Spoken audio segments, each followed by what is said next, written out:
TV gagadde erutimbirwa Bungereza ya BBC banji boogera naye esaasidde nnyo bannayuganda naddala abagamba nti bakalimagezi naddala abagamba nti bannabyabufuzi ndowooza ekirwadde kitulina nga bannayuganda basinga obungi nga saawuddemu wekwebuzaabuza nga abafuka banaaba ng'ekituufu bakimayire nga bakyebuzaabuza lwaki njogera bwentyo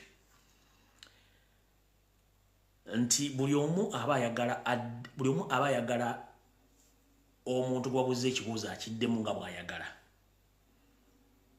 ne batamanya nti mu kuddamu ebibuuzo buli muntu alina enziramu eyejjaddamu ebibuuzo okusinziira kiki kyalaba ne kyasuubira ekigenda otuukawo ekyabasinga obungi tebakimanyi kati ndaba abantu bangi nnyo twali tumanyi nti ekintu kino kiwedde naye mukiremeddeko olw'ensonga tukimanyi nti Museveni ye bw'ati bw'akola akozesa nnyo abantu abalina endowooza empewufu ndowooza mugimanyi oba abaweefu b'endowooza n'abaguza kye baagala bo ne bakitwala nga bakirina okukyagala nga bakiguza omuntu bw'otunuulira abantu bonna balemedde ku nsonga eno mbuuza ofa kino ensi tagenda kubuulira lwaki olw'ensonga tukimanyi Museveni yagala kukozesa nnyo abantu abo abalina endowooza empewufu nga bo bwe baagala okuyisiza buli nsonga ekyokulabirako eno social media mmere ya lombe n'ataaka abaalya buli alina essimu ya buyonjo osobola okukola ky'oyagala bw'obanga okirinako information nokitegeeza abantu oli waddemu okujja n'okikola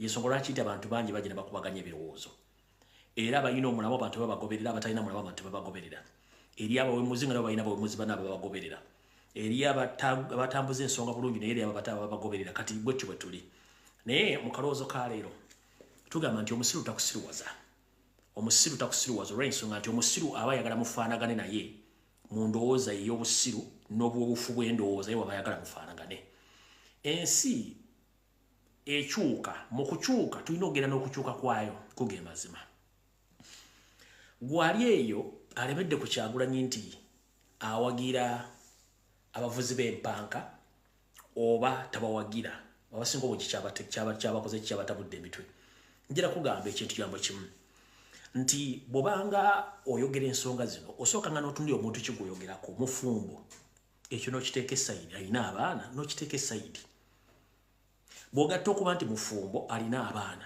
kikumala obutongerako kintu kirala kyonna okitegeera wandibadde oteeka nnyo essira singa omuntu adde si mufumbo oba nga tomulabanga na mukyala oba talina mukyala then wandibadde awoga nti ninawe tugenda okutandika okwogere naye omuntu alina omukyala alina abaana bamugatta bulungi nnyo kiba kitegeeza nti akwogerako mu konna konna okw'okunyonyera ensonga zino kwandibadde kukoma mu kkowa eryo nti tetwogerako omusajja ali kino nakino nakino ABCD as simple as that kati nga nfundikira akalowoozo ka leero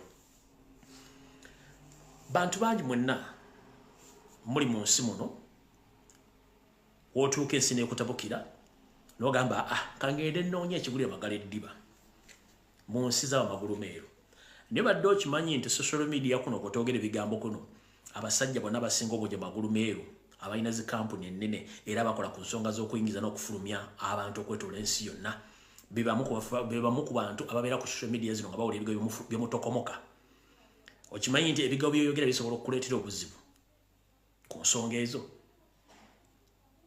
ekyokulabirako yennyini omukulembeze ng'akyali muvubuka yayimba oluyimba olwamuviirako musibaga emyaka 10 nga tagenze Bungereza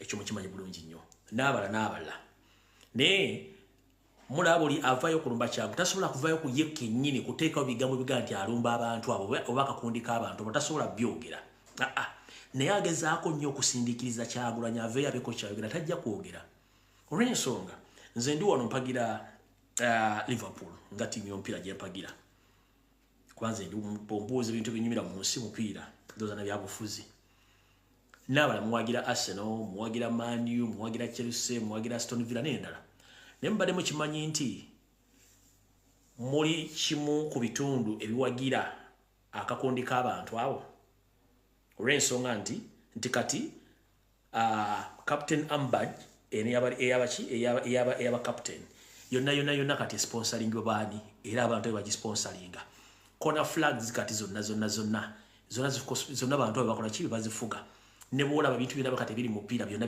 kati oŋŋamba otya nti gwe ovuma Kyagulanyi essaawa zino ng'olina ttiimu y'omupiira gy'owagira mu Bungereza nga naye ekola ekintu kyekimu kati ani yakuloga gwe Alumba Kyagulanyi ani yakuloga oli wase naye Asene wagira ekintu kyovumirako Kyagulanyi oli wa Maniyo ne Maniyo wagira ekintu kyovumirako Kyagulanyi oli wa Kiruse wagira ekintu kyovumirako Kyagulanyi kuga ne munsobera Abannayuganda bamulowooza lunaku ki naye ng'omuntu gw'olumba gw'osindikiriza ekintu tannakuga nti akiwagira tannakugamba nti aki naye ye yakugambye nti lulinga nkyali muto nina ebiga bye nayogera naye kati nkuze ensingira abulala kubanga ensi ekyuka ne mugaano kitegeera kati njala bategeeza ensonga eno nga bwe yazze kirungi tutegedde ani agisindikiriza namwe bagisindikiriza naye nga tonnanyigiriza nnyo nnyindo gireeta musaayi sooka oddemu weetegereze kyogerako kimanyi bulungi nnyo era kitegeera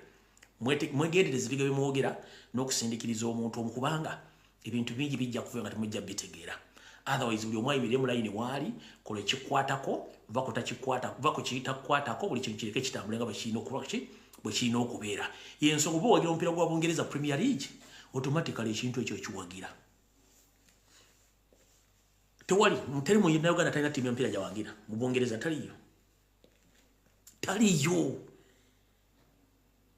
kati omwambo ki Alumba Kyagulanyi ng'olina ttiimu y'omupiira gy'owagira e Bungereza mu Premier League nga yewagira abantu abo ate nga ye main sponsor kati ki kyoyogerako awo tetugenda kulwawo wamma akalowoozo kawedde olwaleero katugende ku firimu eyatuleese olwaleero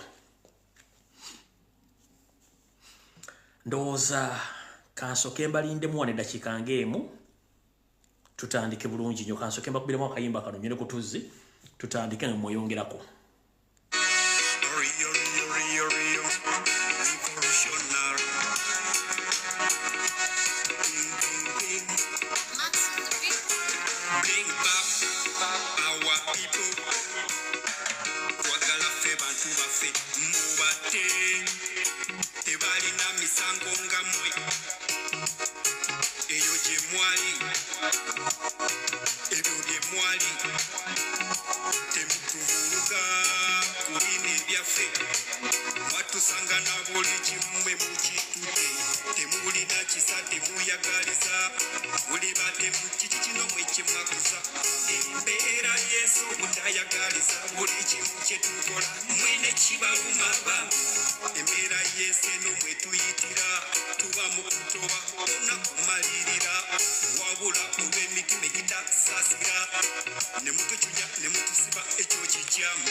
tubalekere siyafe tujinunule abafa tuwasabire nga mirembe rest in peace Franca rest in peace Dan Cheme rest in peace Rita Nakenya rest in peace Mutiame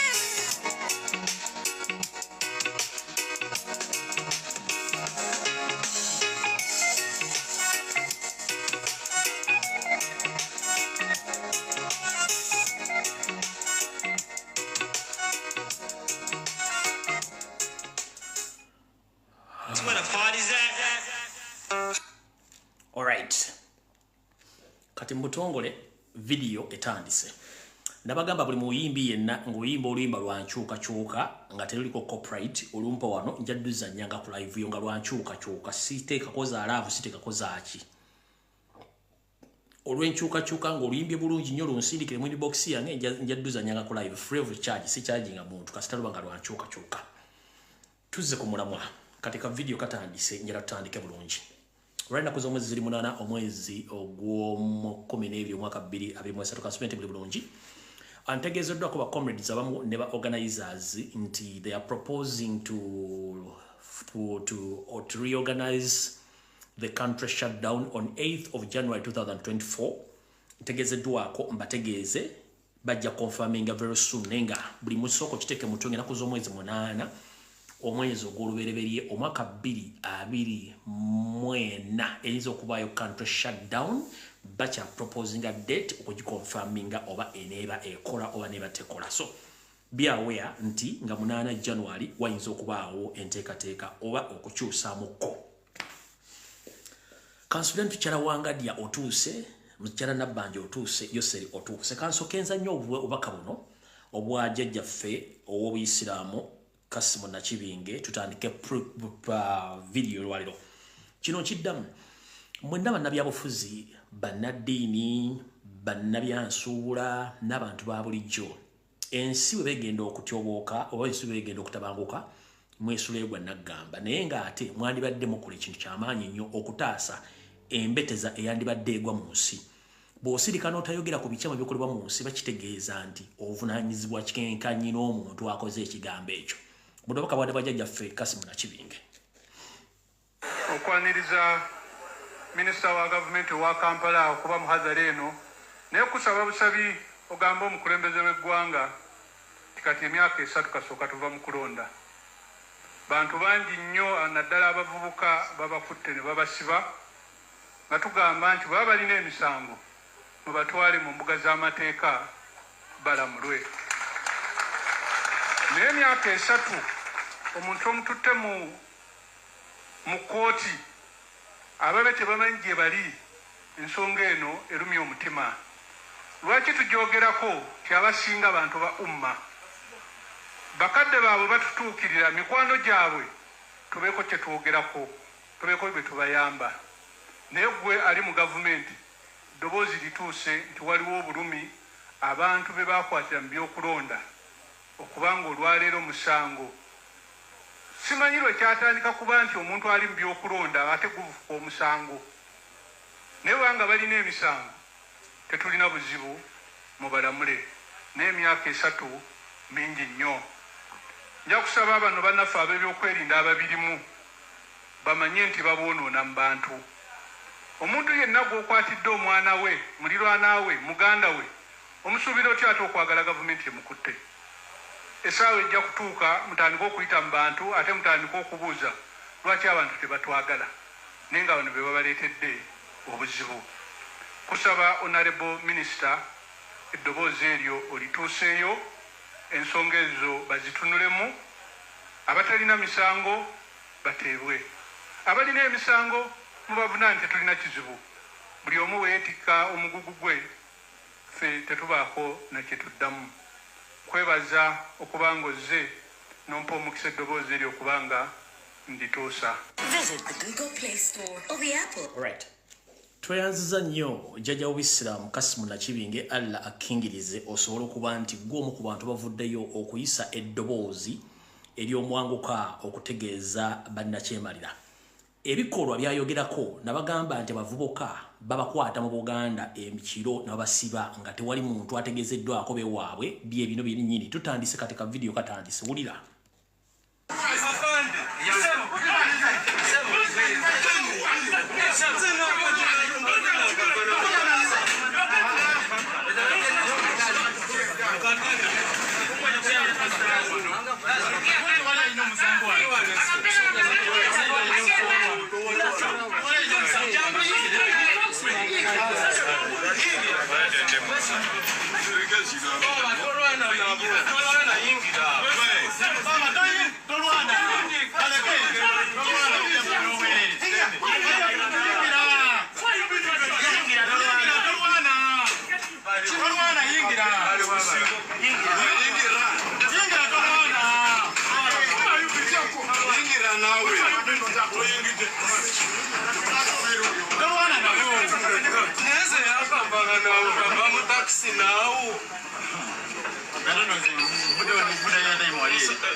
Alright, mukaba laiti naye jukira.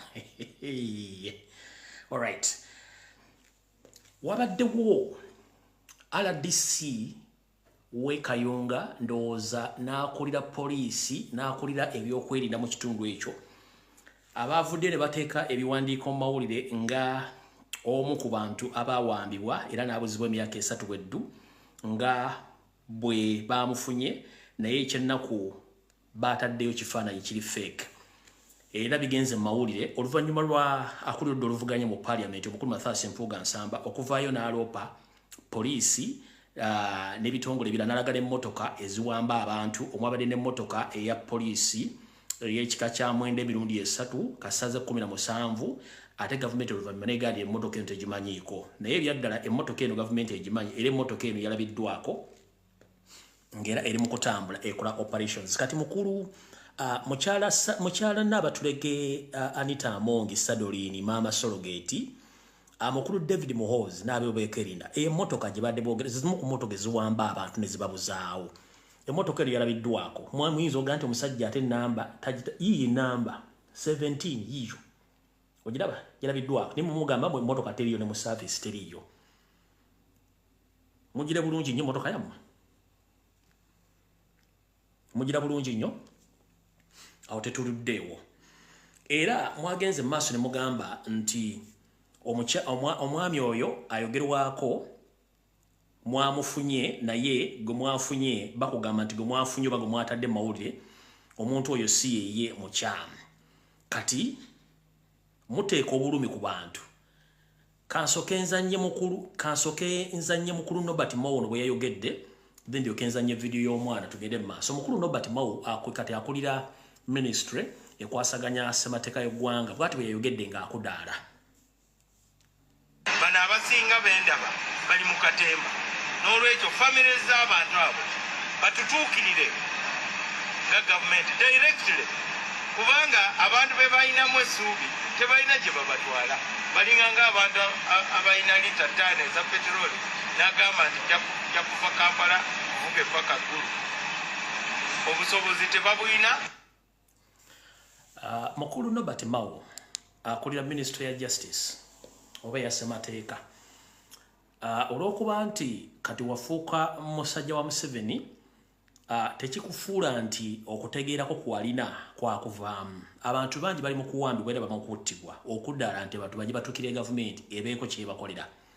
Museveni kyalina okukola kyokka kuga nti agenda kusasula abantu abawambibwa n'abattibwako abantu kiri kyokka kyasobola talina kira kuba talina buli agenda bajja kyesimanyi bulungi ennaku zino omanyi simanyi gulamu ziri ku makenda g'omiragana ga ARVs oyinza okuba wamira amakenda nga kati gakuyiwa Windows ensonga lwaki oyambala galubindi zino enzirugavu omuntu ng'oli munnamateekera nga wasoma bulungi nnyo okozesa obwongo bwo abantu twagala nnyo okola kye tuyita facial expression nagana amaaso bigo by'oyogero bitegeeza ne oyambadde galubindi z'abawuki ba holding ojja okuwa statement ng'omuntu akulira ministry nambi ekwasaganya ku ssemateeka w'eggwanga oyambadde galubindi bano abawuki ba holding oyogera ebigere bitali mu constitution naye ng'ate ogamba nti wasoma amateeka mukulu statement eno kanjiddemu ndyoke kuzanyira vidiyo y'omwana eno bano abasinga bendaba bali mu katemba n'olwekyo famire z'abantu abo batutuukirire nga gavumenti directly kubanga abantu be balinamu essuubi tebalina gye babatwala balinganga abantu abalina lita 5 eza peteroli n'agamba nti ja kuva Kampala kuvuga epaka ggulu obusobozi tebabulina. Nyongera kutegeeza mukulu Norbert Mao former president wa DP simanyi lwaki kati oyogera ng'eyayitako wayiika Windows kyekikulu kubanga oyinza okubanga empeke z'omera ennaku zino zayakulwa amadinisa naye Katonda talya panike kuba talya mbulugunya nedda era nze sikyebuuza lwaki mukyala Nauma yakusiiga obulwadde bw'abalwanyi simanyi tusewuunya lwaki Nauma yakusiiga obulwadde bw'abalwanyi n'ovulubana kati kyekikumiza ARVs ezikuye Windows okigwanira okuba nti wayiika Windows olw'okumala okugjamu empale nga togenda kufuka mukyala Nauma n'akusiiga obulwadde kati amakerenda gakutawaanya naye ojja kutereera tosobola kubanga otegeera n'olira omwana omuto ku myaka gino ng'ayogera bw'ati ekyatuuka ku taata okimanyi omaze emyaka emeka nga tulaba ku taata? Myaka 3. Taata we yabula atya? Baamusiba. Osobola okumanya engeri owulira engeri gye baamukwatamu gye baamukimamu? Bali budde bwa kiro. Yogerako waggulu. Bali budde bwa kiro? Bali budde bwa kiro nga ffe tuli waka nga taata ali ku luddo abajasi ne bajja ne bamutwala. Okuva olutodda nga mukulaba ku taatawo. Omusajja ono yavuddeyo ne yeeyita taatawo. Yoyo taatawo oba alimba? Si yeye. Weetegereza bulungi ekifaananyi ki? Si yeye. Ate eddoboozi bwe baamukuwadde ng'ayogera nga si erya taata? Si yeye. Kati owulira otya muli okubanga taata tumulina ebisesaawa zino? Bubi. Oddawo n'olowoozaako ku taata naye ng'ataliiwo. Olowooza basirikale ki abaamutwala okusinziira ku by'owulira? Gavumenti. Alright, ndina Lukwago Morgan ono ye mutabani wa Lukwago Martin eyabuzibwawo emyaka 3 kati taddanga mu kulabika mu bitundu eby'emukono naye gye bufuddeko nkudiramu kati nti RDC ne DPC bavuddeyo ne babako omusajja gwe bapaledinga nga bagamba ye Lukwago Martin. So family egamba si oyo Lukwago Martin owaabwe gwe bamanyi Lukwago Martin gwe bamanyi mulala nnyo. So omwana ono ali wano mu bulumi obw'ekitalo nnyo ye Lukwago Morgan. Era nga bw'omulaba alwakwa Facebook agikulaga nti akyali mwana muto bw'omulaba afaananira ddala kitaawe talina waafaananira musajja gwe balaze. Morgan, mulanga kigwokubira oba kikyogamba gavumenti yatwala taatawo kikyoyagala okubagamba? Bagamba waaba yafa bamuleete mulabeko oba sekyo weewa kitewate bagamuleete kale bamuleete mulabeko bamale bamuzeeyo. Tokaaba mukwano taata ajja kudda bagambe gavumenti eri taatawo. Gavumenti mbasaba mukomyewo taata banga mumwesinge oba mufu mukomyewo mutaje.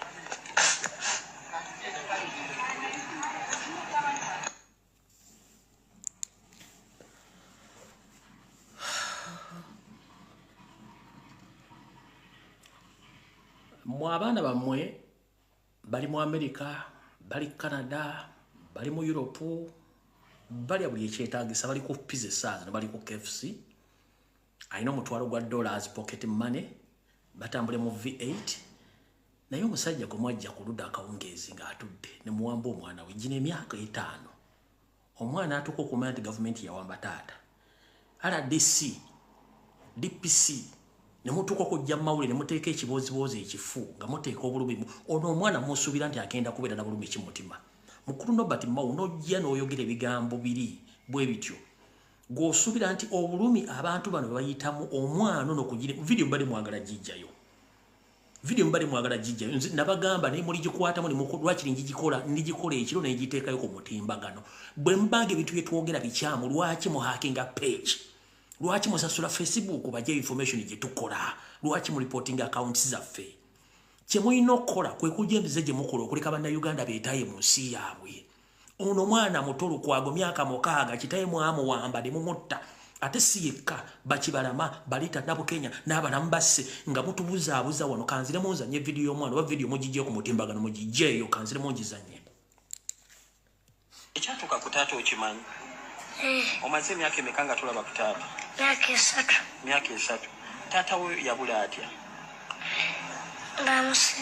bamusiba osobola okumanya engeri owulira engeri gye bamukwatamu gye bamukimamu bali budde bwakiro yogerako waggulu bali budde bwakiro nga ffe tuli waka nga taata ali ku luddo abajasi ne bajja ne bamutwala okuva olwotodanga mukulaba ku taatawo omusajja ne yavuddeyo ne yeeyita taatawo yoyo taatawo oba alimba si yeye wetegereza bulungi ekifaananyi ki si yeye ate eddoboozi bwe bamukuwadde ng'ayogera nga siri erya taata si kati owulira otya muli okubanga taata tumulina ebiseesaawa zino bubi oddawo n'olowoozaako ku taata naye ng'ataliiwo olowooza basirikale ki abamutwala okusinziira ku byowulira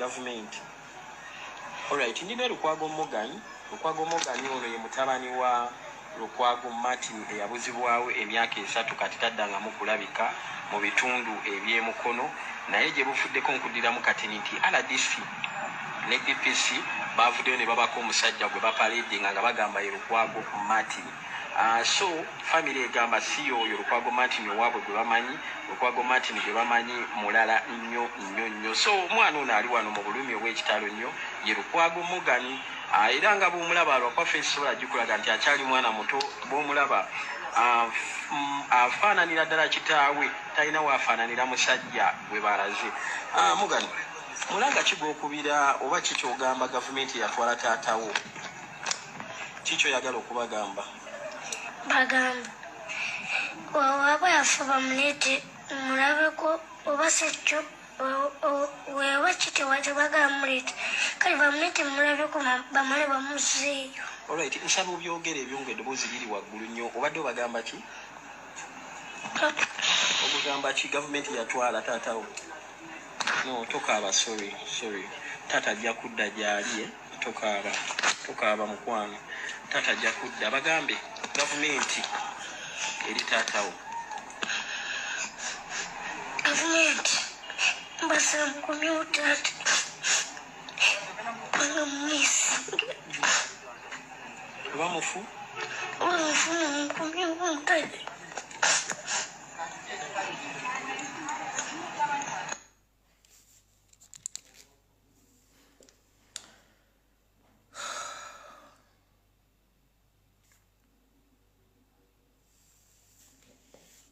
ono ye mama w'omwana ono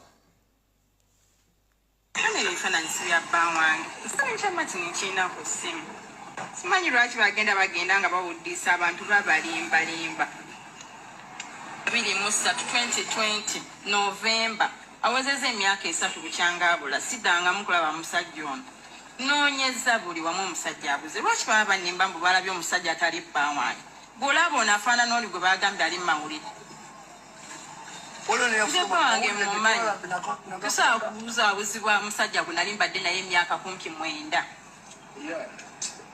nze bange mumanyi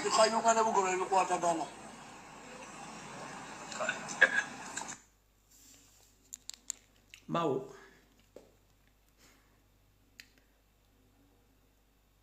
kyokka Mao amala okwogera bw'atyo omukyalo ono akulira ekitongole ekirwanira eddembe ly'abantu mu Uganda najja nayogera ebigambo bino wuliriza Mariam Wangadya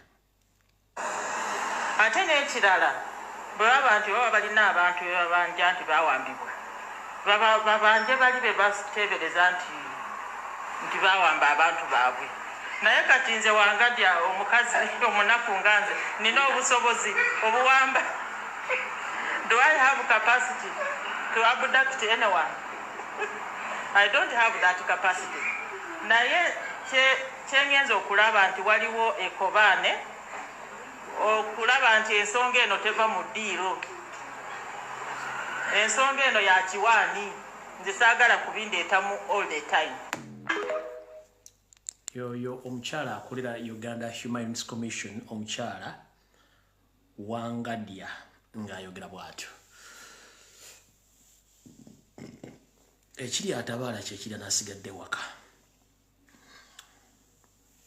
naye Museveni mulekerawo kutta abantu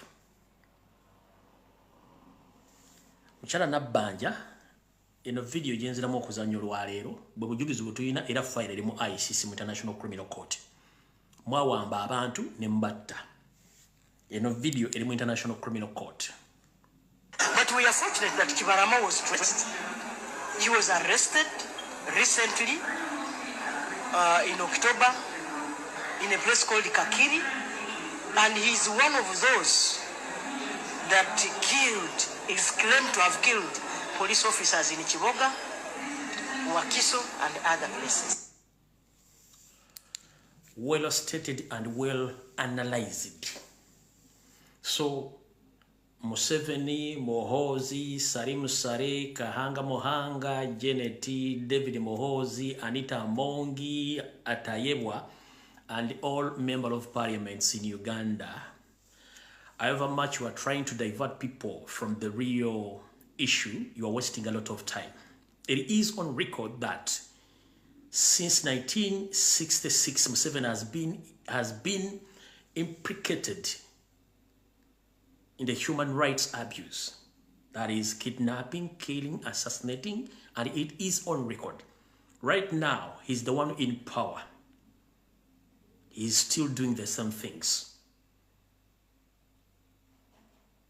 But you are trying to play around by protecting Museveni, but it's high time to let the world know the truth that Uganda is not safe. You've tried to create a lot of diversion and stunts on social media to show the outside world that Uganda is safe. But Uganda is not safe. Uganda is bleeding, and a lot of people have been missing and others have been assassinated. But the government has tried a lot to divert people, which will not work in this regime. Because we can speak our mind and we have the evidence. That's why we use social media to express ourselves and each and everything. We know all the platform, mainstream medias and some social media platforms were paid to divert Ugandans from the real cause of the struggle, but we shall keep on exposing the state and all your servants, including you and your family. Last week, the United States of America brought more sanctions to all government officials and some MPs due to the violation of human rights and vote rigging, but you are still doing the same thing. But for us, we don't have a problem with you. Continue doing exactly what you know.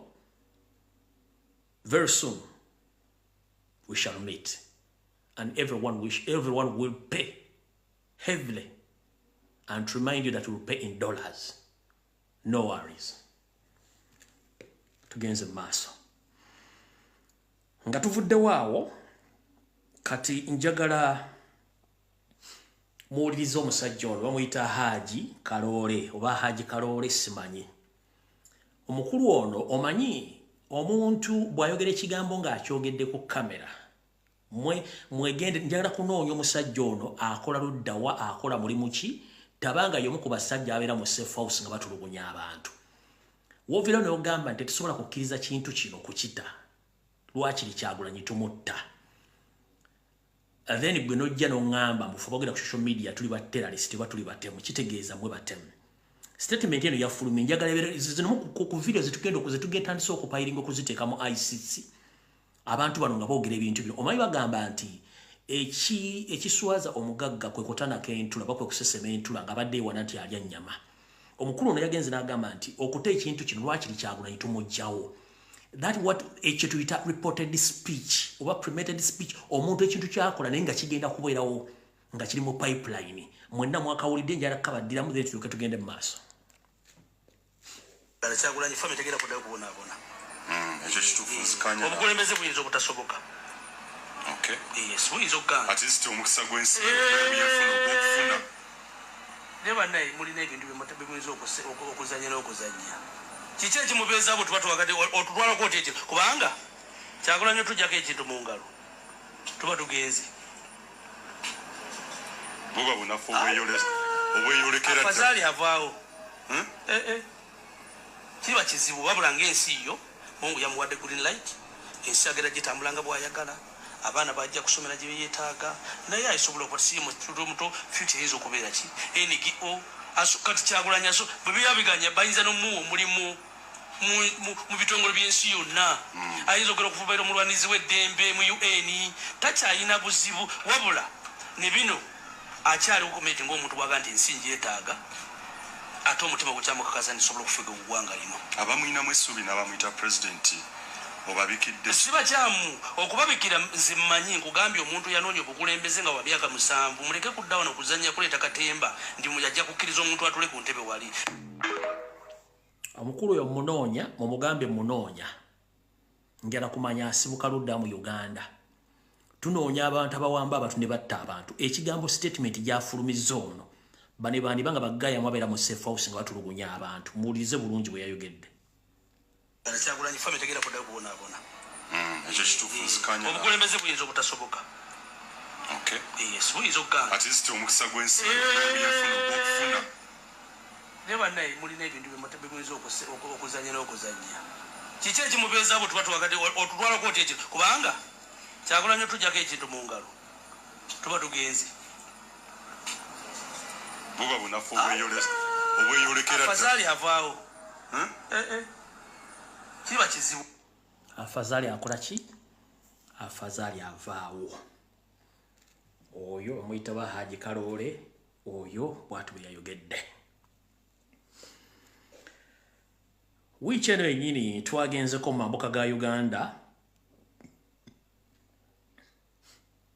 ndowooza twagenzeko mu mambuka ga Uganda tetungeragera mu mambuka ga Uganda kansooke mala okuyisa obubaka buno nabagambye abantu mwenna abali mu kulaba enkuba eno etonnya n'enkuba si ya bulijjo nakibagambye si ya bulijjo najje babigane bagamba ebikolobero ebyakolebwa mu kitundu eky'Ennamboole omuli okusaanyawo embuga n'ebintu ebirala akabenje ako akagudde awo tekabadde ka bulijjo n'ebira bikyajja bingi nnyo bye mugenda okulya mu bitundu ebire bya Uganda naddala mu Buganda wano mugenda bbula naddala mu Buganda wano yennyini gwe batwalaganya akimanyi nti essaawa ye eweddeyo tobola baayagala bamusabire buli kaseera akabenje akagudde Namboleke mwalabye si ka bulijjo ako balipootinze abantu 12 n'abantu bali 20 abaafudde almost mu kabenje ako naye kyonna kye kiri mugenda kutandika okulaba ebintu bitali bya bulijjo ng'ensi bwegenda okukyuka naye mujja kitegeera nti eyatinkula empewo za Buganda nazo tezitudde eyatinkula empewo za Buganda ku nsozi gye zaali mibira gye zaali embuga ze mwokyezza ne muteeka buli majini aga buli kika mujja kitegeera mwegendereze nnyo ku nkuba eno etonnya ne bimugenda okulamuliza okulaba ku bintu mutalabangako ekyo kyo njegadde kibagamba kano akabenje mwakalabye saagala kaddamu nnyo saagala nnyo kaddamu kuba mwakalabye naye katuddeyo mu mambuka then tulyoke tukomewo mu mambuka njagala muwulize omuvuunuzi eyabadde avuunula akatambi mu lukuŋŋaano lwabaddeyo ng'era kitegeezebwa siteeti yabadde egobayo abantu muwulize bavuunula mu lulimi lwawo ne bavuunula mu Luzungu ne bavuunula mu Luganda ne mugenda kuwulira ebigambo bino then tusooke tusimbula vidiyo etandike bulungi netiwaaka bajja gikwatamu tebagenda girekanga bweri muwulira bulungi nnyo Samarai,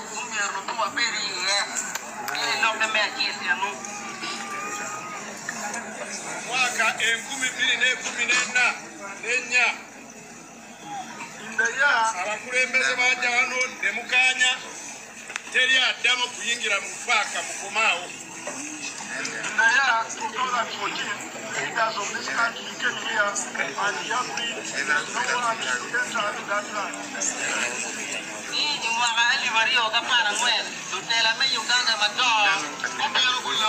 One minute.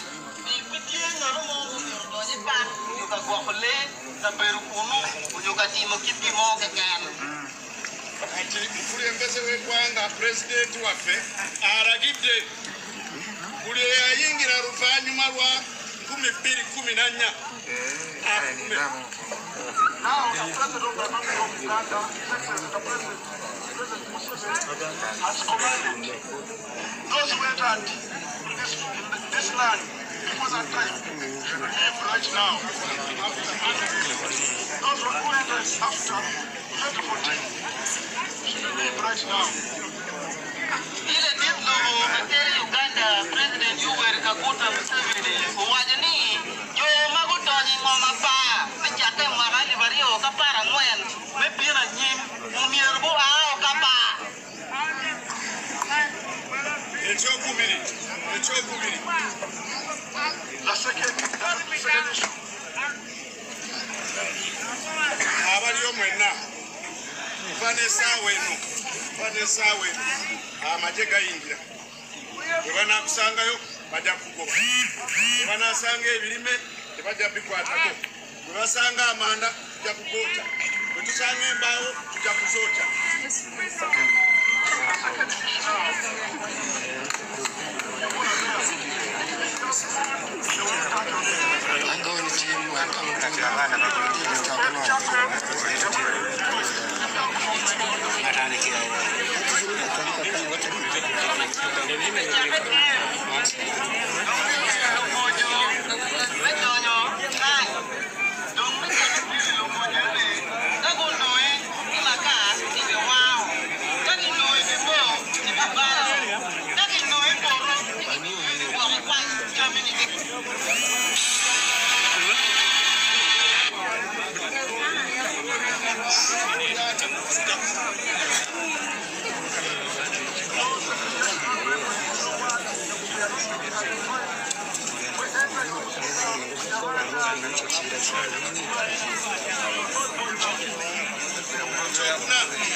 Charo chemulimu kinga kuchade mu nyumba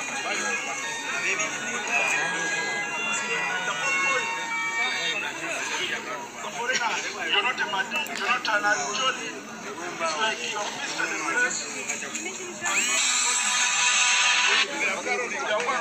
that house. Chokola chichi ushoka nodayo dovude dolinda nokolole sijawe ndoka mkomawo fast you go back home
All right.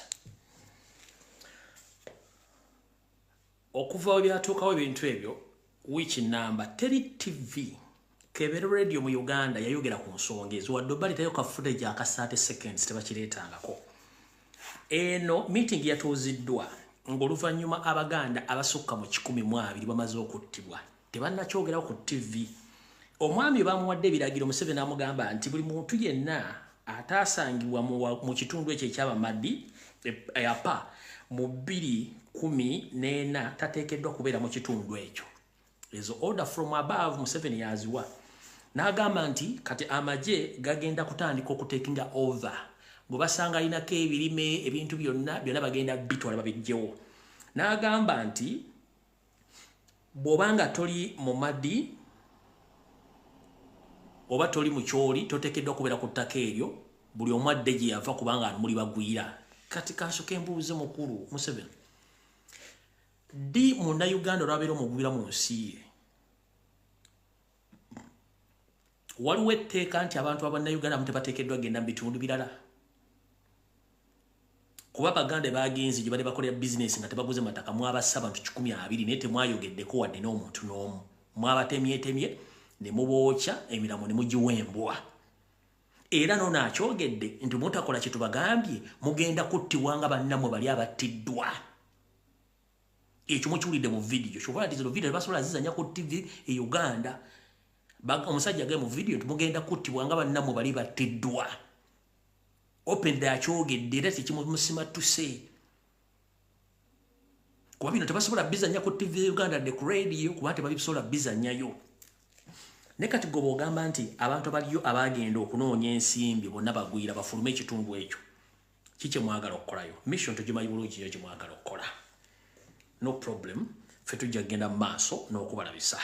Awo tuvudde tukyali nno tetunnatandika information bannange. Naye ndowooza mu butongole katugitandike. Mbatumiddeko bamemba ba parliament mwenna abagenze Rwanda mu games naye nze mbuuza ssente z'omuwa omusolo ku mizanyo gye mugendako giyamba ki eri Munnayuganda tegirina okuggyako mugenda kwepiica nakukola bye mwagala nga mulese ensonga enkulu mu ggwanga wano. Mukulu Mathias Mpuuga oludda oluvuganya ne bakulembeze banno mwenna mwatusuubiza nti mugenda kudda mu parliament until further notice ng'avudde Roma nga baleese abantu baffe abawambibwa. Mwaze mu parliament ne musoma report ne mudde ne mutuula bulungi nnyo. Ekyo kijjawo nti abantu baffe be twabasaba baabazizza nti nedda. Kumwe naffe abantu ani alimba. Kale olwaleero kambategeeza. Kino kiddamu bakomredi mwenna be tuli mu struggle n'abaagala enkyukakyuka. Ne bagamba teweesiganga munnabyabufuzi era tobeesinga ku munnabyabufuzi. Baganda ffe mwonna abagala enkyukakyuka ngenda kukabatemateba muntu yenna bw'okwogera ku kigambo kye bayita member parliament oba wa NRM oba wa FDC oba wa JEMA oba wa National Unity Platform. Nti bana kye bagenda okukyusa ku ggwanga tekisoboka, it is impossible. Teri munnabyabufuzi nga member parliament alina kyagenda kukyusa ku byobufuzi tukujjako Museveni tekisoboka, nkibagambye olwaleero. Era kati openly okutandika n'omwezi guno nga kugenda kutuuka wakati ngenda tandika kati kuba buli omu nga sina gwe neebuuzizaako. Mukulu Mathias Mpuuga ku Lwokusatu najja n'ensooka n'ensirikamu naye njala tegeeza eggwanga nti omukulu ono ku lunaku olw'Essande nga nvudde ku live omukulu ono baamukukusa ne bamuyingiza State House Entebbe ng'omukyala amuvuga ennyiri yenna abatulege Nalongo Sologeti Mpogola Anita Among yamutwala mu State House Entebbe. Museveni gye yalina appointments empitirivu okusisinkana abantu wabula appointments zonna zaasazibwamu ne bayingiza big fish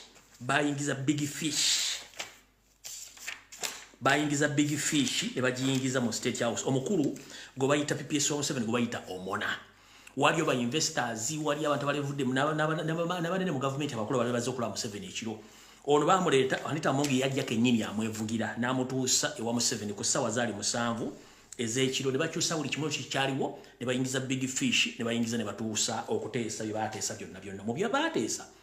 Mwe muli mukimulabyeko mu mawulire nti bagenda kutuula balabe abantu abasiba mu makomera abatalina misango minene babate abakyusa balaba bajje mu ame court wa military court babateke mu civilian court abatalina misango bate zimu ku discussions kubanga abantu balina okuyisa ebintu bya Museveni mwe muli ki mwe muli nti Museveni yatasobola kuyisa supplementary budget nga boludo oluvuganya tebali era bakikoze bulungi nnyo ne bajja ne batula supplementary budget teneeyita okumanya mu basajja bo muli baffere buli wabeera supplementary budget bweyita wabeerawo kye tuyita minority report minority report ya reporta ewandiikibwa ku lw'abantu abatono abali mu parliamenti nga bagezaako okulaga butya report y'abangi eyise ekakasizza ebintu biyisiddwa ebituli ebigirimu n'obutali bwenkanya mu report eyo omusajja eyabadde alina okukola minority report eyo ye Muwanga Kivumbi Muwanga Kivumbi y'omukka kundi akasinkana Museveni on a weekly basis era yabadde alina okusoma report eyo bamuwadde ensimbi empya n'enkadde n'atasoma report Muwanga Kivumbi vaawo ogamba bantu minor report wagisomye mu kuyisa supplementary budget eyo nga mumaze okukola emivuyo gyammwe gyonna wiiki namba wasomye minority report eso eraga butya supplementary budget eno ebituli ebyalibonesere zitakkirizibwa kuyisibwa wagisomyeko tewagisomye kubanga Museveni yagambye temugeze ne muyisa minority report eyo okulabisa eggwanga nti fu era buli kimu ne mukiisa mwekye mwakoze ng'ono mumaze omuyisizaawo ebyabwe ne babagamba ogende e Rwanda abala bali ku livu basindise bweru okuli mukulu Ssemujju Nganda ali bweru Lubega Sseggona bagenze bweru ekisinga okusesa buli muntu gwe bawadde livu yennaku 20 buli lunaku bamusasula $720 buli lunaku lwamala nga tali mu parliament agenzeeko okukyalako gy'agenze bamusasula $720 ze almost $2 million zaafuna for 20 good days kusereza omukulu emaze okuyisa ebintu bino mukamwongere Kyagulanyi Ssentamu nze njala kusaasira anti abantu bano bagezaako kutta political career yo nga bwe nze mbyogera nti baagala kusula okufuula omunafu era nga kyekino ku nteekateeka mpoga ze bamukwasa okufuula national platform nawo omunafu bakumalemu amaanyi bakuteekemu isolation era kye bali mu kukola kati nze nabagambye seetaaga kumanya muntu yenna kino nakibagambye era nza nkibagamba tetulina muntu yenna mu parliament okujjako ndoza ayinza okuba zaake n'abantu balinga basatu balinga bana abasigadde bonna bafu sente bazibolo era mukulu Kyagulanyi njala kutegeeza president omukyala gwe bayita Margaret ndakuwa mala okulaba amannya gano mwegendereze nyinaku zino nkulaba kuli kumpi nnyo member parliament amuyita Margaret ki ndakuwa mala okufuna amannya lindako manyi ebintu bino mbiteeka mu mutwe mukyala oyo Margaret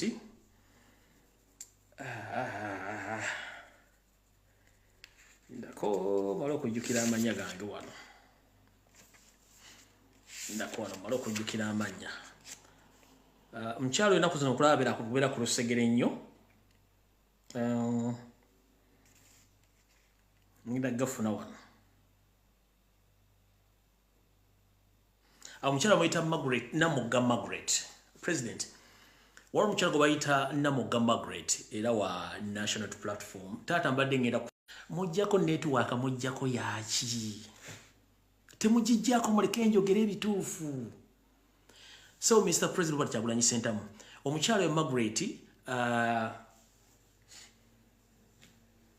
Namugga Margaret ennaku zino abadde akweriraanya nnyo era ng'ayogera nnyalivu kuma taata ogwo musuta nawandagala mukyala Margaret Nanyonga wakasinkana Museveni enfunda 2 wiiki ewedde era ne bakuwa ensimbi ng'olina mission y'okusipayinga ku Kyagulanyi waguze n'ennyumba emunyonyo yakakalina eriko n'amaduuka kalinga ka shopping mall era n'ogenda mu kibanda ekyomu ekyo owa NRM mu munene ne bakuwa V8 mpya zino ZTX V8 mpya mu kibanda ya white kuba motoka yali yafa era mbizibu wayanjuddeyo nti tolina mmotoka ate bakubanja ne bakuwako ne milioni 9 mu cash ne bakuwa ne sente n'ogula ekizimbe ng'oli ku mission ya ku spying ku Robert Kyagulanyi Center ne bage kati ngenda batabukira tetujja kukkiriza kufiirwa president waffe nga mwe muli ansimbi so mukyalo Margaret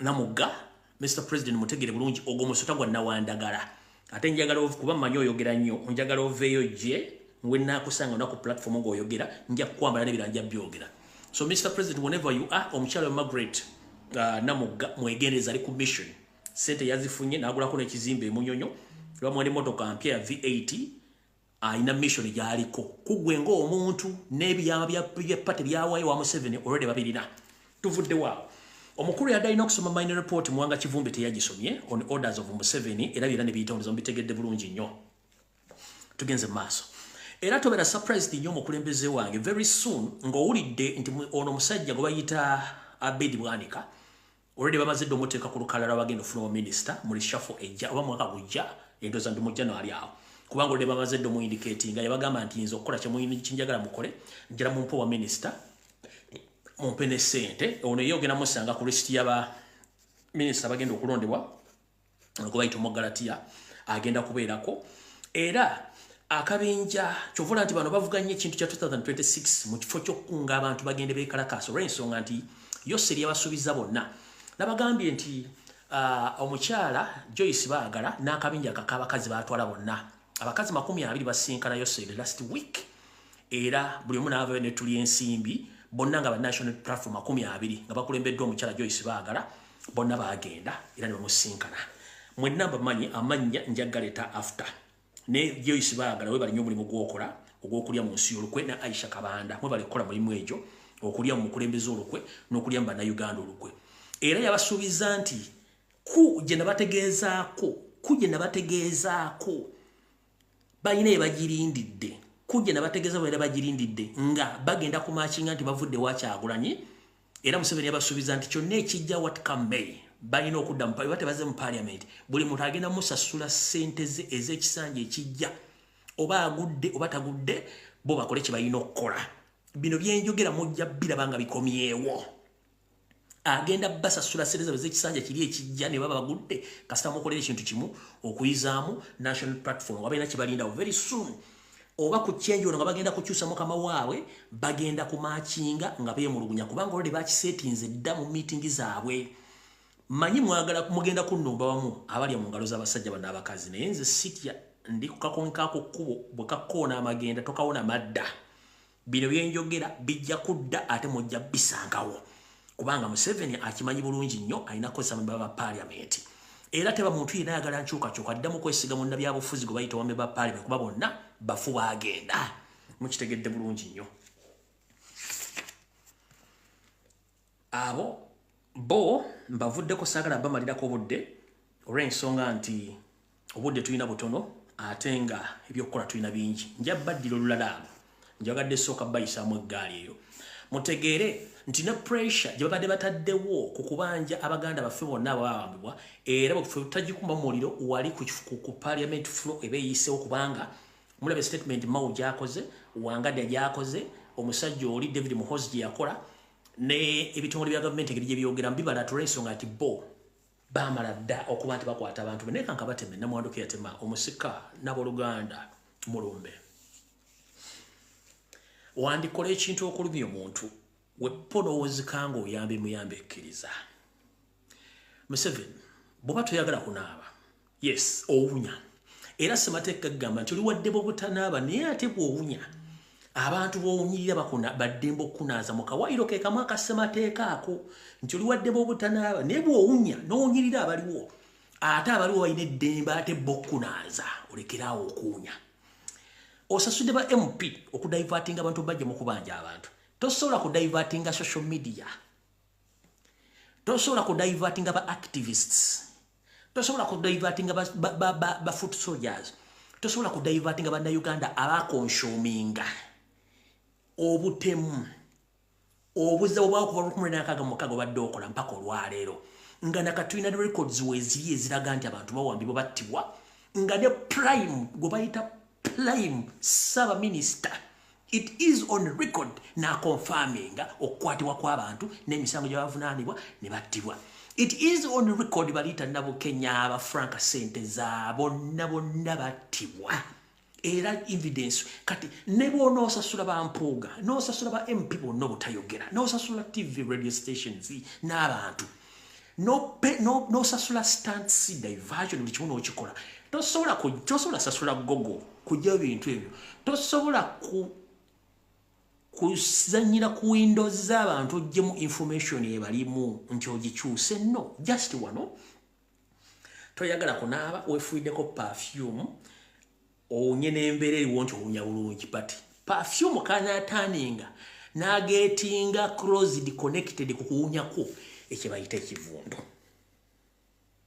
kati gwe global politician as if nti information ogijjewo tosobola kujjawo information weeri era mu archive egenda kubeera otegenda kuvaawo ekibayita obukadde magezi naye nga n'embuto wali ogayina bw'oba wali muwutta era osigala oli muwutta abakulembeze abawutta beewuttaza nnyo ne balooza nti bategeera nga tebategeera ku myaka gy'oliko egy'okulonda amagi n'okwera ebijja gw'okyalowooza nti ensi ekyaliwo oli mwalonderanga amagi no records weeziri buli kimu weekiri ensi ejja kitegeera mukitegedde bulungi nnyo kati bamembe ba parliament mulye ssente buli kimulye mufuwe munyampulokoke mukole bye mwagala ne records weeziri mukama mwaba wa ssente yazibawe naye mujjukire temusobola kubribinga bwongo bwa bannayuganda mwagala genda mukalu kyesimenti kanaabaayo ekyo nkibabo kyesimenti kanaabaayo naye abantu mugenda bagamba kikuwe bayite okwoza noyanika mu ttaka okutta olugoye olweru oguze omo oba oguze detergenti olunnyisa olwozezza lutukudde nomandi olunyika mu ttaka mu bisooto oba oyozezza nedda awo tuvuddewo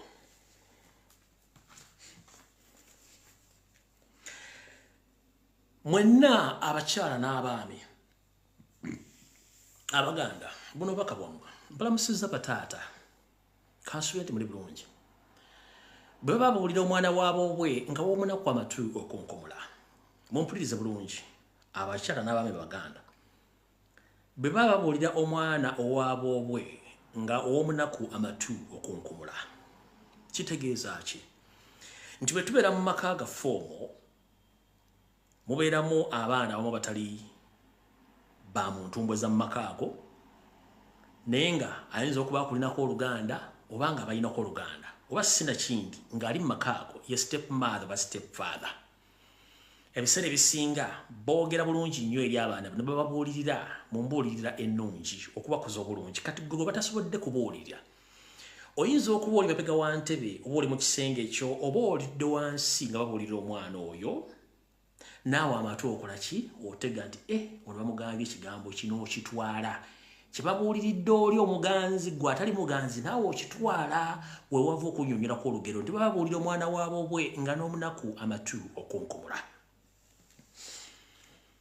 banyabo ne bassebo abaganda njagala mbeere beegendereza nnyo waliwo ekitta baganda ekitambula baganda bammwe 10 n'omusobyo battiddemu apa tewali TV wa radio boogeddeko okujjako omusajja video gyenzannye eno video bakagala ogijjako emirundi esatu kubanga bino bintu baagala byogera ku TV waliwo ekitta baganda mu malwaliro omuli Mulago Kawempe Kiruddu buli muganda yenna alina erinnya egganda kasita olwalire Kawempe Kiruddu Mulago ng'erinnya ly'Oganda eddagala lye bakukuba lye balina okukuba bakukuba tayimu zifiri era ne bakusiibula wayita akaseera mpawe kaaga abeewo ne bategeeza abooluganda bakona b'emikwano nti munnaffe ayiseemu okuziika kwa lunaku gundi naye ng'ekikusse eddagala lye bakubye effu n'ekigendera ekyokusaanyaawo abaganda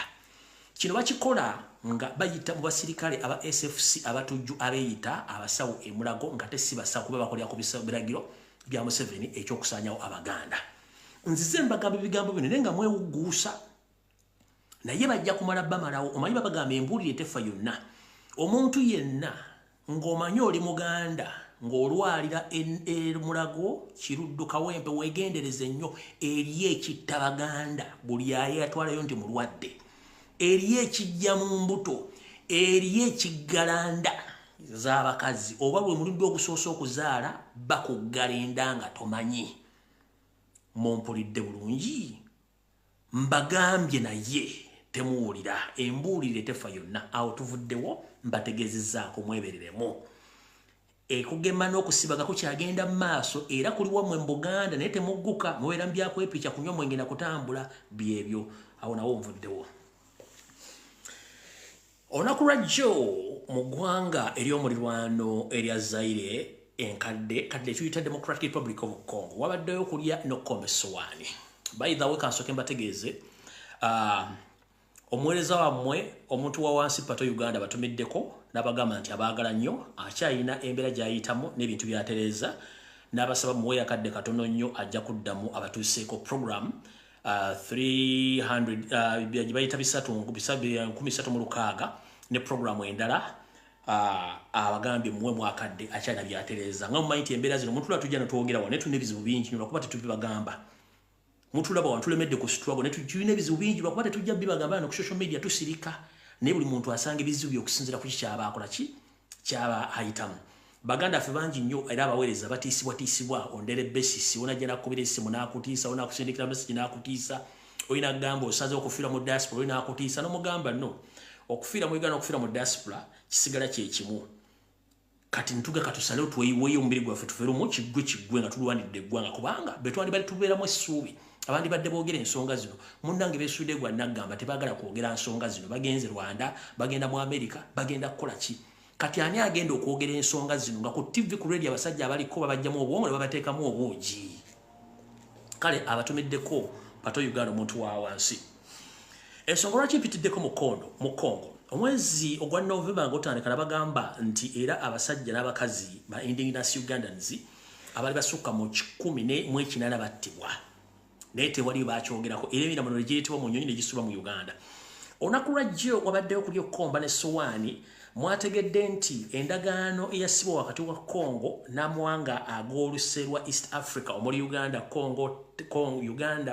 Uganda Kenya, Tanzania, Sudani, Burundi, Rwanda ne Congo bagezamu giteekamu Congo yabagamba musibe mu biba mu muddewo mwakamanyiro kasusisi kyabaagala wano kumbe Congo yali yeekengera dda mission y'abano nti abalimu abasinga obungi baali baakamano badde baakavaayo ennaku ntono nnyo bwe bati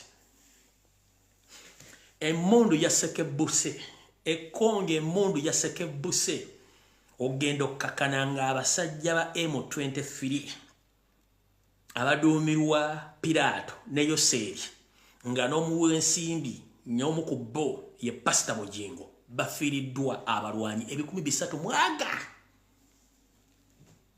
nkiddamu embo okuva bana abasajja lwe bavudde Congo olunaku lwajjo emmundu yasekebbusi mumanyi kye bayita okusekebbuka ku mmundu baakubye omusajja ayitibwa M23 abasajja 305 gy'emirambo egikunta lwagenza okukomekkereza ng'omu ku bakoddomi ba Pirato akwatiddwa mu kulwanagana okuno okw'amaanyi lwagenza okukakkananga omukoddomi wa Pirato omu akwatiddwa era ne bamutwala ayitebye baakunyizza mukoddomi wa Pirato ne bamunyiga obulimu awo okutuusa lwe yayogedde bute bayingiza ebyokulwanyisa n'ebyuma ebibega ebya software owa Pegasus n'ayingira mu Congo era n'abalagirira wa gye bamusimba okuba nga bali babega gavumenti ya Congo nenga ebintu bino bali babiyingiriza mu motoka ezitunda kasooli omukalu n'ebijanjaalo n'ebintu ebirala era bibyo kimu kibalagiridde ne bagenda buli kitundu gye bali batadde ebyuma bibadde biketta ne babijjayo era ntibagenda muzaayo era ne bayinza omunyigirayo n'afiirayo kati ekiri mu Congo kitokota si kisaanikire olw'ensonga nti mukulu Pirato yakoze loosi ne mukoddomu n'alugenderamu Bujingo omu ku bafanda members abafandinga n'endooza yakoze loosi wepo ne Yoseri tibahabulwa n'akabinja kaabwe akamma 23 babayisizza bubi nnyo naye nga ate mujjukire naffe bannayuganda basinga obungi babakubiramu ne babattiramu kati nno kati katugende ku information endala eyatuleese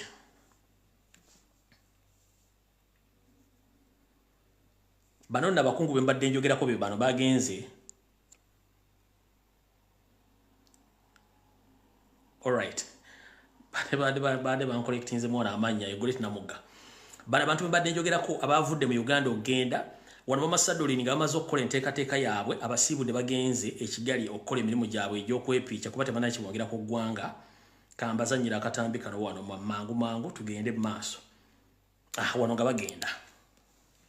For this competition, remember we are a defending champion.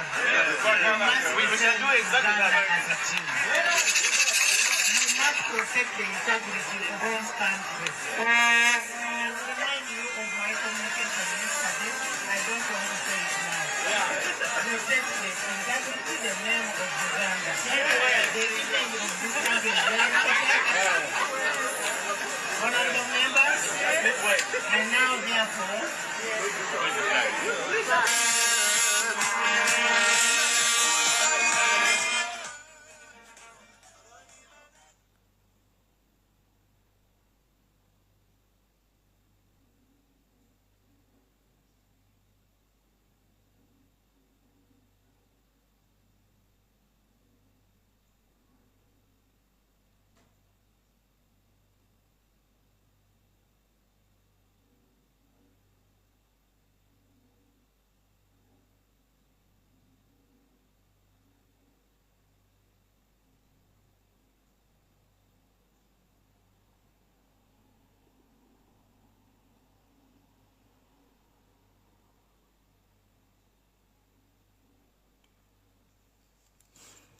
awo tuwali kira kye bagenze kukola buli abadde epikira munne bagenze kwepikira Rwanda nkiddamu tebalina kye bagenze kukola kiyamba ggwanga buli abadde epikira munne n'abalina contact seri bagenze kwepiica mwepiice ne mujja kunnyonnyola lwaki ekigambo AIDS bakiwandika mu capital letter si mu small letter mugende mwepiice tetuwali buzibu mulesereza omusolo mugende mwepiice empeke ziri eziwa Windows weziri mujja zimbira tewali buzibu mugende mwepiice mubere kusembizo mu omusolo tewali kyakukola kati tugenze ku nsonga endala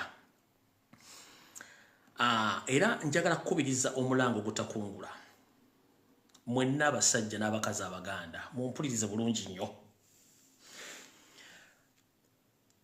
abasajja abakazi n'Abaganda ne bannayuganda mwenna abali mu Uganda njagala mumpulirize bulungi nnyo ennaku z'omwezi ziri 8 omwezi ogw'Ekkumi mwaka 2023 bw'obanga oli muna Uganda ng'olina ettaka mu Uganda okusingira ddala mu Buganda nkusaba maama totunda ttaka tomanyi kya bugagga kiri mu ttaka lya Uganda totunda ttaka tomanyi kya bugagga kiri mu ttaka lya Uganda Uganda eno Abangereza bagikolako dde okunoonyereza mu myaka emikadde ne bagizuula ng'etudde ku by'obugagga ebitokomoka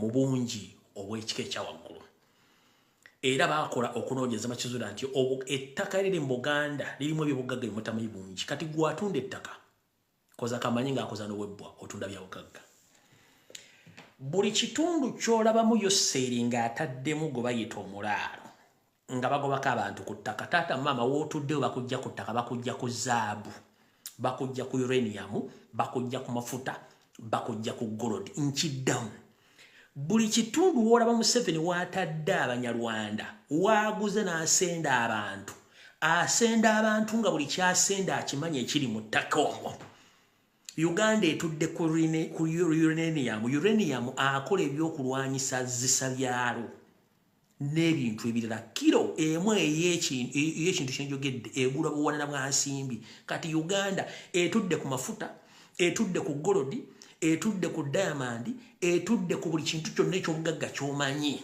naye Museveni akimanyiko nga ye kubanga Amini n'Obote n'Abangereza baali bamala dde okukola survey eraga ebintu Buganda ne Uganda byetuddeko kambalage muli okamutegere mu batonda ettaka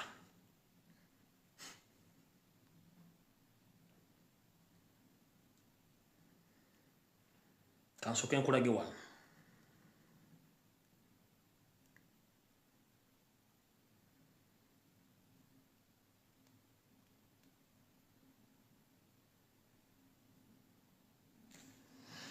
wano wogenda okulaba ewali kyenvu bye bitundu omuli ebyobugagga then njikulage wali mu full swing nkulage eyo kyenvu gyolaba mapu nga bweri eno Lake Victoria eriyo bakayanja kyakali awo kati wano olaba wano wonna bino bya kyenvu bya bugagga Ebyonna bya bugagga Uganda kwetudde. Eno wano wansi lindako eyo yeggwanga Uganda litudde ku bya bugagga byonna. Eno DRC Congo mbukiika kono, wano Kenya, wano Tanzania, waggulu eri waliyo Sudani. Eyo ye map ya Uganda. Kati kankulaga oli okwakakase wano nga bakyusizaamu kkala ekulaga ebyobugagga ebiri ku ttaka lyonna ly'ogamba oba ly'otamanyi. Wano wogenda okutiira.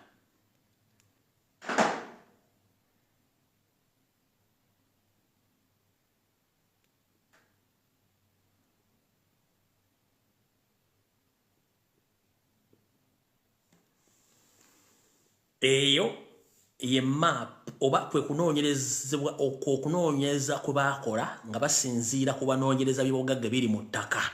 Kati gwe atunda ettaka Museveni ettaka lyakugobako omanyi lwaki akugoba ku ttaka. Ebyo byonna byolaba mu kkala eya bbulu, pinki, guliini, yellow, red, biki byonna eyo zonna mineral resources ezijjudde ku ttaka lyammwe erya Uganda.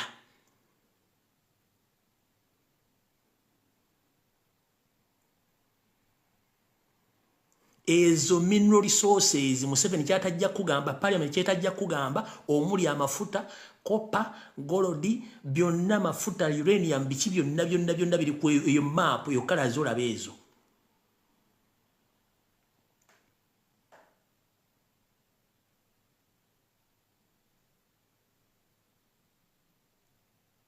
Ezo kankusomeremu wano katono ndyoke mbasomera ate full details.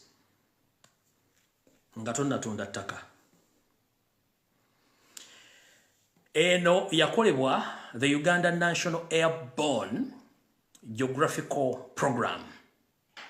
The Department of Geological Survey and Minerals Entebbe Uganda. Yakolebwa Department of Geological Survey and Mines Entebbe Uganda. Ne Peterson Grant and Watson Limited, Toronto, Canada. Nekolebwa Geo Witch Nedrin and the Netherlands. Nekolebwa Earthworks BVW Draft Netherlands. Zezo company nya ezali mu kunoonya ebyobugagga bya Uganda ebiri mu Uganda ku ttaka lya Uganda. Kati kamba somere mujja kutya mu abatunda ettaka lye babagoba ku ttaka nga mudduka temanyi kye babagobako. Bakugamba government start uranium exploration across Uganda. Ndoza mukiraba. Government bao bagenda ne batandika obbinoonyereza gwoli eyo otunda ttaka odduka otunda ttaka n'ettaka lye bakugobako tulimanyi. Kati kankusomere bulungi olyoka owulire. State Minister for Energy Oprot Okasia comes through Sticky in Zimbabwe where uranium exploration exercise was launched. Bagambi nti Minister Ombezi akwasaganya amaanyi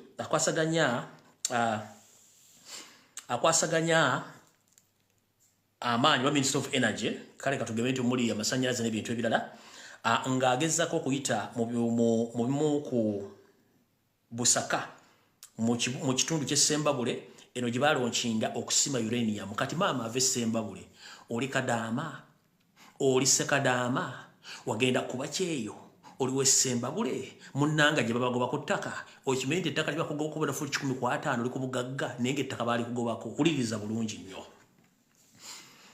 The Minister of Energy has started a new effort to explore and evaluate the status of uranium deposits in part of the country. Bagenda Minister ow'ebyamasanyalaze batandise okukola enteekateeka ey'okutandika okunoonya n'okuzuula wepo n'okutandika okusima ekyobugagga ekiyitibwa uranium.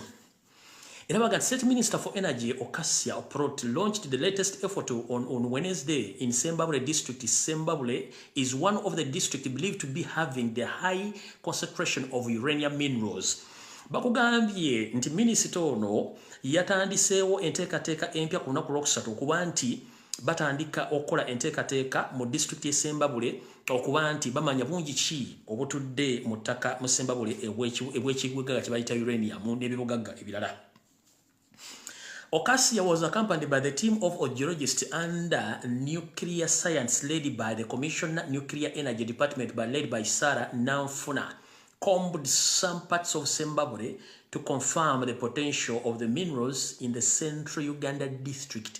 In the Central Uganda district, that is Uganda. Do you copy that?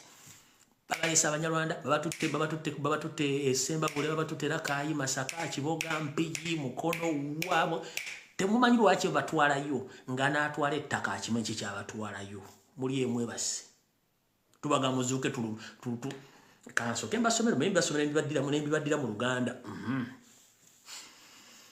tugenze bakugambye batya bakugambye eti Minister Ocasio yabadde awerekeddwako abanoonyereza n'abo banna bakalimagezi mu kunoonyereza ku maanyi agava mu kyobugagga ekyo omukyalo n'omuyita Sarah Nanfuna era nga bagenze okuba nga bakakasa ebyobugagga bino ebiri mu kitundu ekya Buganda oba ekya Uganda mu Buganda, that is Central Uganda district. Tugenze maaso. Uganda is considering boosting its electricity generation capacity through nuclear power, and uranium is needed for sustainable supply for the nuclear fuel for Uganda nuclear power program. Bakugambye nti eggwanga Uganda lyagala nnyo okutandika okukola amasannyalaze nga likozesa ekyobugagga ekyo omanye ntakoze byakulwanyisa wabula n'amasannyalaze agakola okuba nti bakozesa ekyobugagga ekyo okuba nti baagala tandika kikolamu amafuta agagenda okukozesebwa okuba nti bafuna amasannyalaze naye ng'ate si kyekigendera kye batunda bitunde. Tugenze mu maaso. The launch will kickstart the exploration process to evaluate the status of uranium prospect, starting with areas of Kyambogo, Lwansala, and Kyataba B in Zimbabwe district, said Ocasio. Bakugambye nti mu kutandika okukola omulimu guno n'okunoonyereza n'okumanya bibagagga ekyobugagga kino bungi kibwe kirimu batandikidde mu bitundu bino mu kitundu eky'e Zimbabwe. Kyambogo oba gyekiri eyo waliyo Lwansala, waliyo Kyataba B oba Kyataba B mu Zimbabwe district. Minister nga yayogera bagambye studies have identified the prospect of uranium with the potential of hosting economic viable sources discovered in the district of Zimbabwe, Buhweju, Gomba, Chiboga, Mbala, Hoima, Kabarore, Kamwenge, Iganga, Toro, revealed Ocasio. Okunoonyereza n'okusoma kwongedde okulaga nti eggwanga litudde ku byobugagga omuli uranium ebigenda okwongera ebyenfuna mu ggwanga oluvannyuma lw'okuzuula ebyobugagga bino mu disitulikiti ya Zimbabwe, Buhweju, Gomba, Kiboga, Mbalala, Kabalole, Kamwenge, Iganga, Tororo, ng'ono minisita yabyogera. Kati maama ebitundu byensomyeko ndowooza obiwulidde. Okuba kyeyempowe kufuuwa eggwanga litudde ku byobugagga ebifa ttogge. Tugenze mu maaso. Tugenze mu maaso njalabi basomera bulungi. He said the government would undertake the detailed exploration and evaluation of the quantify the nuclear resources that will guide the nation strategy for supplying nuclear fuel for planned nuclear power plants. Agambye bw'ati nti government y'abafere bano ejja twala enteekateeka okulaba nti ejjayo bulungi nnyo n'okwetegereza ensulo oba guno gwakuna nga mwagala jijjayo, guno gwakuna nga mwagala kujja vidiyo ne muswadde ngenda bisoma, ngenda kuzukusa bannayuganda bategeere eggwanga lye mwagala okutwala litudde ku guno gwakumeka nga mwagala kola ki nga mwagala jijjayo ne muswadde ngenda gisoma eno report mpaka wulira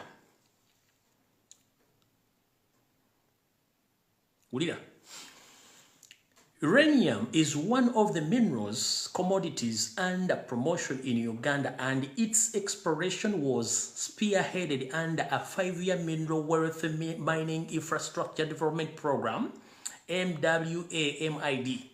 The project should have ended in 2019. URN could not confirm whether it was extended. Bakugambye nti okusima ekyobugagga ekyo n'ebyobugagga ebirala kyekimu ku nteekateeka Uganda gy'erina ey'okusima ebyobugagga ebyo nga kyakuteekebwamu amaanyi era kigendagendera okumala emyaka 5 okuba nti kigenda kwongera ku byenfuna n'enkulaakulana wepo n'ebintu ebirala, era nga enteekateeka eno yali yakuggwa mu 2019 naye ndowooza baafunamu obuzibuzibu okuba nti teyatuukirira ne bagenda kugyongerayo.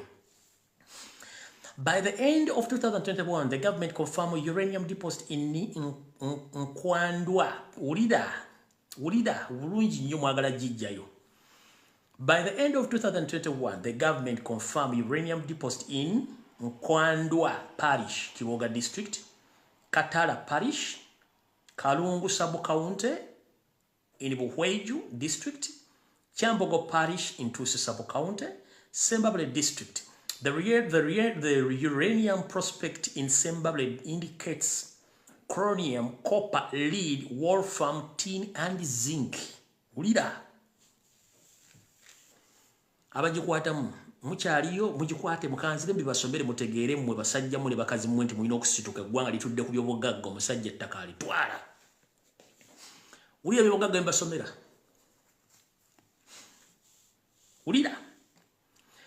Ulira ebitundu bino. Ulira.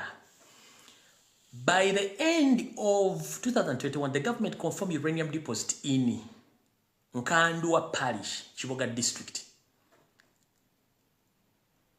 Katala Parish, Kalungu Sub-County, Buhweju District, Kyambogo Parish into Sub-County, and Sembabule District. Uranium prospect Sembabule indicates chromium, ekyo kyabugagga, copper kyabugagga, lead kyabugagga, wolfram kyabugagga, tin kyabugagga, zinc kyabugagga. Tugenze. In 2009, the Canadian graphical consulting company Preston Grant and Weston Limited PGW identified 8 targets areas were selected as possible uranium mineralization zone.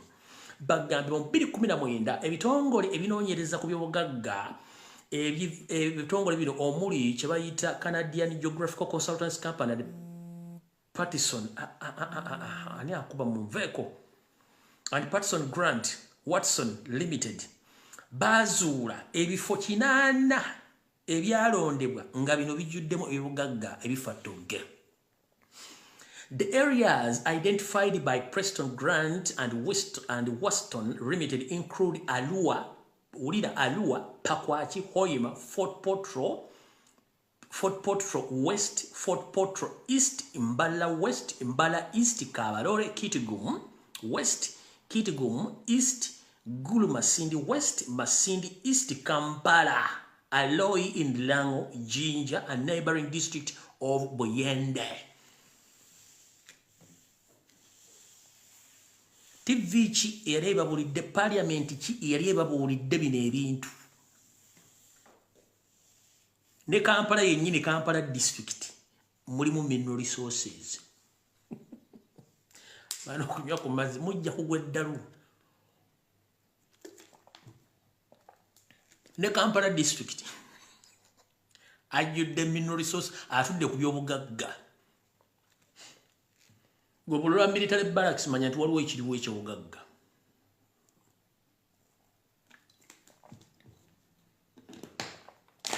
Mbaddiremu kano kakabaddemu ndowooza. Ebitundu bagambye nti kampuni ene ya Preston and Grant Watson Limited bayongerako ebitundu bino wammanga.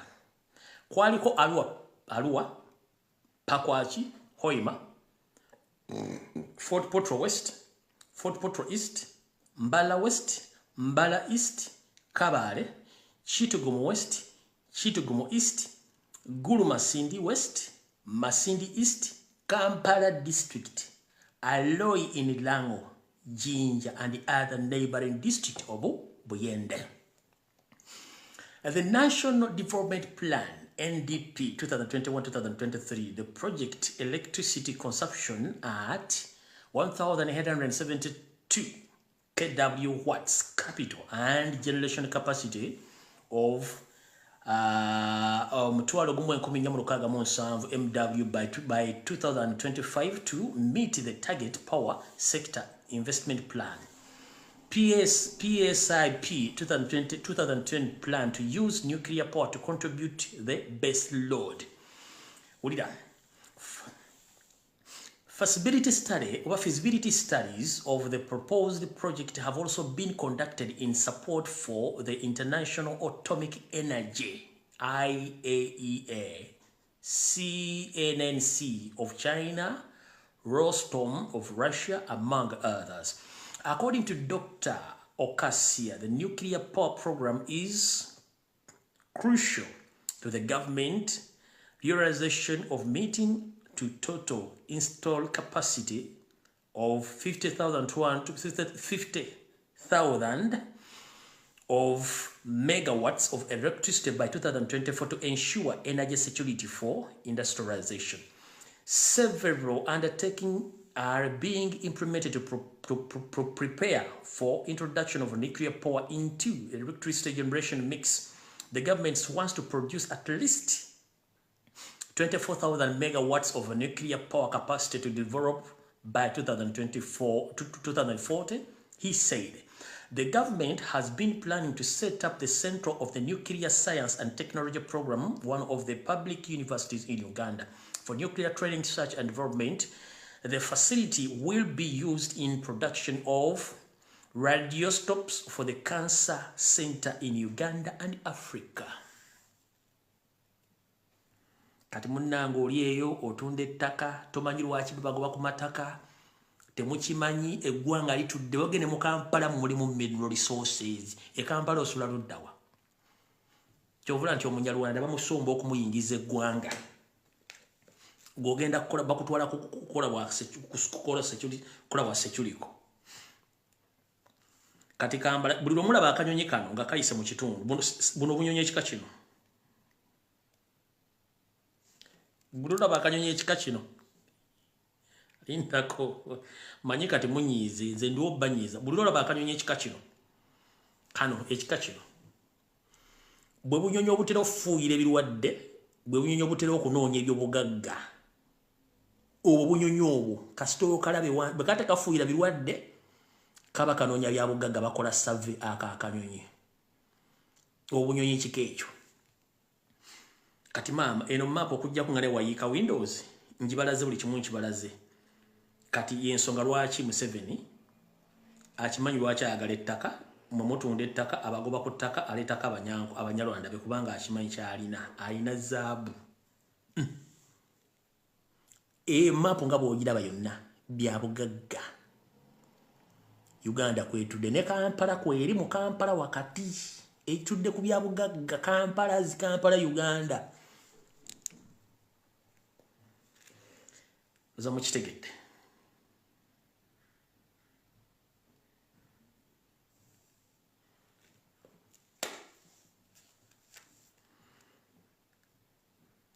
mukitegedde bulungi nnyo abanyiiga munyiige mwakageza okujja ku firimu emirundi emeka eyo mujjako firimu emu kati na kino kankibategeeze nakyo mukiwulire bulungi nnyo eno ngenda gikola ku Sande kanjikole ku Sande kanjibalekere kanjikole ku Sande naye mwenna abaana b'obuwala n'abaana ab'obulenzi ka video kano njala kabazanyira mukategere bulungi nnyo oba kansoke mbasomere information eno then tulyoke tugende mu maaso era nga batajja bagamba biki ebifa mu ggwanga wulira information eno which ewedde waliwo embeteza eyagwa mu kitundu naye tebagibagamba ku mawulire kanji basomere Morning sit rep today in Kitaria zone. Muyenga area. Abasule Muyenga. Mukitaria zone. Muyenga area. At around 400 hours, the residents of National Robbers Movement Treasurer Honorable Nekesa was attacked by 5 men, of which among of them 3 were armed with SMG rifles. After accessing in the compound of a fence, they managed to hit one city police officer on the forehead who was on guard duty. He became unconscious and he was disarmed. The particulars of the victim are not yet known after they went to guard the house where they got one SMG belonging to number 61955 PC Wafana Festo, a personal bodyguard to the principal who had left his weapon with his colleague and went away, making a total of 2 weapons. Later, they arrested one male-female worker whom his particulars are not yet identified. He was told to go and open the door for the principal because he is one who keeps the key of the who keeps the key of which he opens them. 04 doors failed to open. They forced and they blocked into the house where they went away with over 400 million Ugandan shillings. The injured police was taken to hospital for medication. Our own forces and police are on the ground to monitor the situation. More information will be communicated.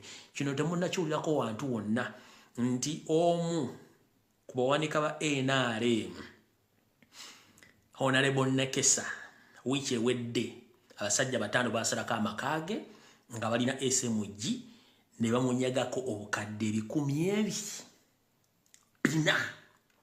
just pate treasure bamujjako obukadde 10,000 ne temunnagawulirako ku TV ku radio mbasomedde ne namba buli kimu kyonna n'abantu abali mu ddiiro eno mwina kye mumanja ebisigadde amala kange esigaliza tujja gafuna ku Sunday.